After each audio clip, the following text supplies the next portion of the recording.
ধূপগুড়ির Daukimari police ফাঁড়িতে উত্তেজনা। নেশাগ্রস্ত অবস্থায় কর্মরত এএসআই তেড়ে গেলেন ওসির দিকে। ঘটনাকে কেন্দ্র করে পুলিশ মহলে তীব্র চাঞ্চল্য ছড়িয়েছে। অভিযোগ, জমি বিবাদ সংক্রান্ত অভিযোগ জানাতে এক দম্পতি ফাঁড়িতে গেলে ডিউটিতে থাকা এএসআই বিনয় রায় তাদের অভিযোগ নিতে অস্বীকার করেন। এমনকি অভিযোগ না করার জন্য চাপ সৃষ্টি এবং মহিলার সঙ্গে দুর্ব্যবহারের অভিযোগও উঠেছে তার বিরুদ্ধে। এরপর বিষয়টি জানতে পেরে ঘটনাস্থলে পৌঁছন ওসি রমেন লস্কর। পরিস্থিতি সামাল দিতে গেলে ওই এএসআই আরও উত্তেজিত হয়ে পড়েন এবং ওসির দিকেই তেড়ে যান। পরবর্তীতে অন্য পুলিশ কর্মীরা হস্তক্ষেপ করে পরিস্থিতি নিয়ন্ত্রণে আনেন। এরপর এএসআইকে ধূপগুড়ি মহকুমা হাসপাতালে নিয়ে যাওয়া হলে চিকিৎসকরা জানান তিনি নেশাগ্রস্ত অবস্থায় ছিলেন এবং সেই অবস্থাতেই তিনি ডিউটি করছিলেন বলে জানা গিয়েছে। ঘটনার জেরে এএসআইকে প্রাথমিকভাবে ক্লোজ করেছে জেলা পুলিশ। শুরু হয়েছে বিভাগীয় তদন্ত। দোষী প্রমাণিত হলে কড়া পদক্ষেপের আশ্বাস পুলিশের। এদিকে ঘটনা প্রকাশ্যে আসতেই রাজনৈতিক মহলেও শুরু হয়েছে জোর চর্চা।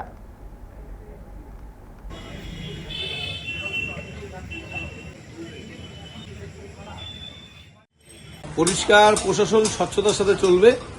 প্রশাসনকে বিগত দিনে যেরকম পার্টির যারা কার্যকর্তা কর্মীরা আছে তারা নিয়ন্ত্রণ করত, আমরা প্রশাসনকে পরিষ্কার বলে দিয়েছি যে আইনের শাসন প্রতিষ্ঠিত করতে হবে। আমাদের সম্মানীয় মুখ্যমন্ত্রী বলে দিয়েছেন যে পুলিশ প্রশাসনের কাজ করবে এবং সেক্ষেত্রে যদি কোনো প্রশাসনিক আধিকারিকের গাফিলতি থাকে এবং তিনি যদি কোনো ব্যক্তির সাথে খারাপ আচার আচরণ করে থাকেন, সেই ব্যক্তিকে বলবো সেই যে দায়িত্ববান যে পুলিশ অফিসার আছে তার বিরুদ্ধে লিখিত অভিযোগ আপনি করুন এবং সে যদি প্রকৃত দোষী হয় তাহলে তার বিচার আইনের বিচার হবে।